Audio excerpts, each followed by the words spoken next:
That I watched in my 5 movie binge was The Good Liar.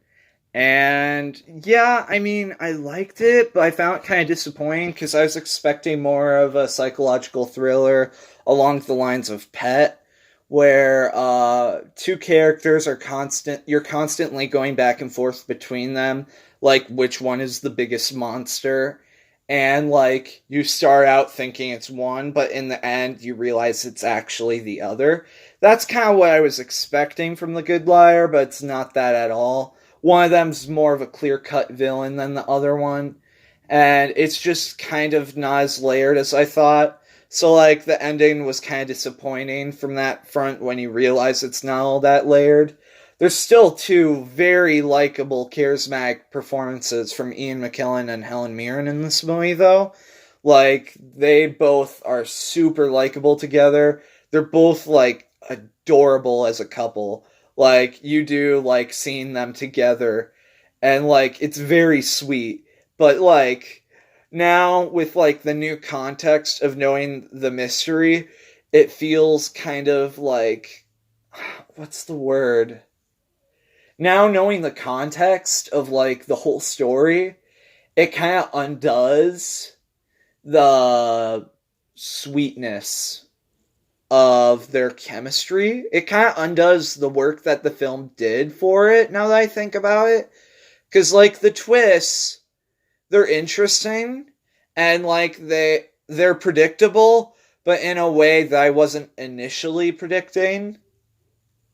And like I did eventually predict them, but like they do swerve in ways that you predict, but only eventually.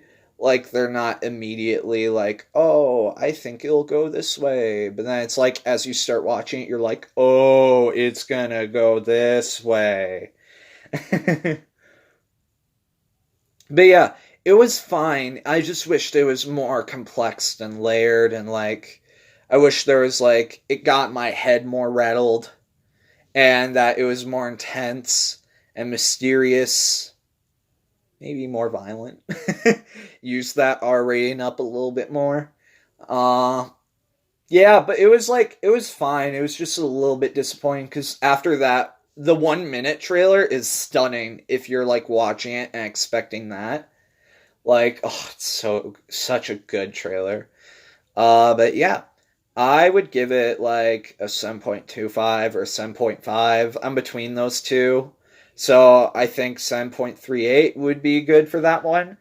Uh, yeah, there isn't really much to say on that one. It just kind of feels a little unmemorable, which is sad. Warner Brothers has had like a top tier year last year. So I'm glad that out of all the ones that I could have missed that came out in those 2 months, that this is the one that I missed. Because, like, this was my least favorite out of, like, Goldfinch, Joker, Doctor Sleep. Oh gosh, what were the other ones? Uh, did I say Motherless Brooklyn? Goldfinch. Yeah, anyways, this one, the Good Liar, like this one kind of felt like the weakest of all of them.